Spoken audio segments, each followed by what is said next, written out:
নমস্কার, আপনারা শুনছেন প্রণমামী জগৎ জননী থেকে। স্বামী বিবেকানন্দ গরিব, দুঃখী, আর্তপীড়িত মানুষদের সেবার কাজে কখনো পিছপা হতেন না। তাই আজ আপনাদের শোনাব জনসেবার এক জ্বলন্ত প্রতীক স্বামী বিবেকানন্দ। আর দেরি না করে শুরু করছি। গ্রামের দরিদ্র, অসহায়, নিপীড়িত মানুষগুলির জন্য বিবেকানন্দর ছিল অপরিমেয় ভালোবাসা।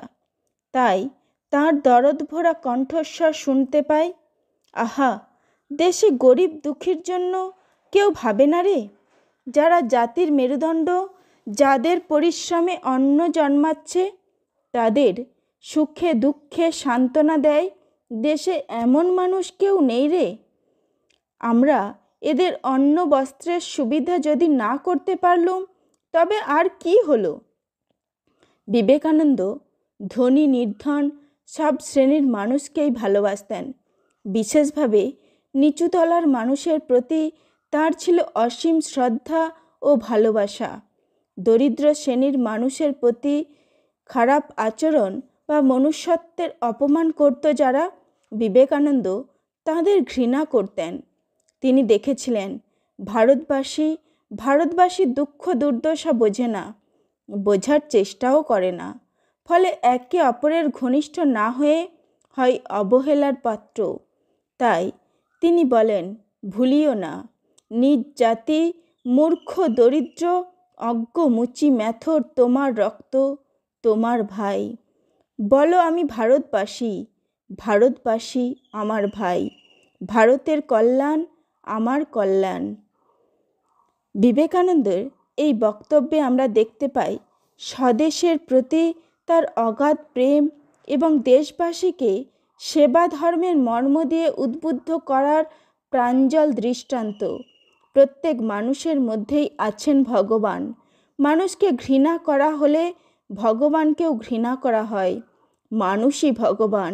নিচুতলার মানুষকে অবহেলা উপেক্ষা করা মানেই ভগবানকেই অবহেলা করা।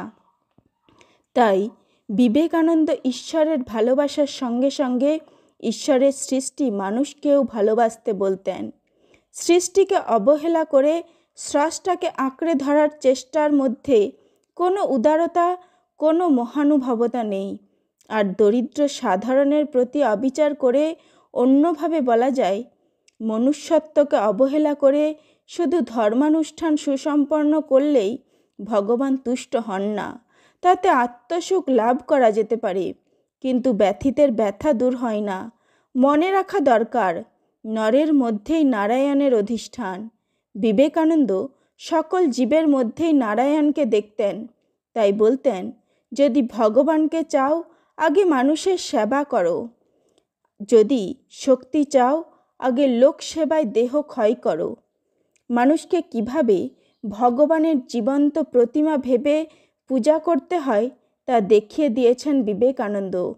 বোরানগর মঠে শ্রী রামকৃষ্ণের যুবক শিষ্যেরা সন্ন্যাসী হয়েছিলেন। স্বামীজি তাদের নিয়ে কাজ শুরু করলেন। কাজ দিলেন মানব সেবার। বললেন, ফুল বেলপাতা দিয়ে ভগবানের পুজো করলে যা ফল হয়, ভগবান ভেবে মানুষের সেবা করলেও ঠিক তাই হয়।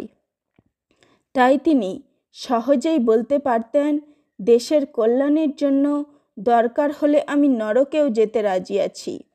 কলকাতায় তখন প্লেগ রোগে বহু লোক মারা যাচ্ছে। স্বামীজি মঠের সাধুদের নিয়ে প্লেগ রোগীদের সেবায় লেগে গেলেন। বললেন, সেবা চালিয়ে যাও, টাকার জন্য ভেবো না, দরকার হলে মঠের জমি বিক্রি করে টাকা দেব। গ্রামের অধিকাংশ মানুষ এখনো দরিদ্র, লাঞ্ছিত, দুস্থ। এদের প্রতি ভালোবাসা না থাকলে গ্রামের সামগ্রিক কল্যাণ সাধন কখনোই সম্ভব নয়। তাই বিবেকানন্দ সর্বদাই বলতেন, দুস্থের প্রতি সহানুভূতিশীল হও, তাদের সাহায্যের জন্য চেষ্টা করো, সাহায্য আসবে। সাধারণ মানুষকে সাহায্য করা, অন্যভাবে বলা যায় দরিদ্রের সেবা করা, গ্রাম কল্যাণ ভাবনায় এক অপরিহার্য অঙ্গ। এই জনসেবারই এক জ্বলন্ত প্রতীক স্বামী বিবেকানন্দ।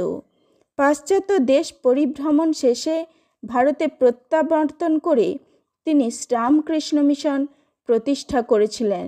এই রামকৃষ্ণ মিশনই ছিল ভারতবর্ষের সর্বপ্রথম সংগঠিত সেবা প্রতিষ্ঠান। শুধু তাই নয়, সর্বপ্রথম সম্মিলিতভাবে এই সেবা প্রতিষ্ঠানই দুস্থের সেবা কার্যাদির সূচনা করে।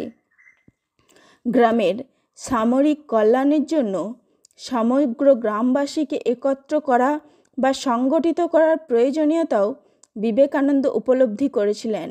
তাই সে সময়ে গ্রামের শোষিত মানুষের জন্য সমাজে কোনো সুসংগঠিত প্রয়াস না দেখে স্বামীজি দুঃখ পেয়েছিলেন। আজ অর্ধ শতাব্দী ধরিয়া সমাজ সংস্কারের ধুম উঠিয়াছে।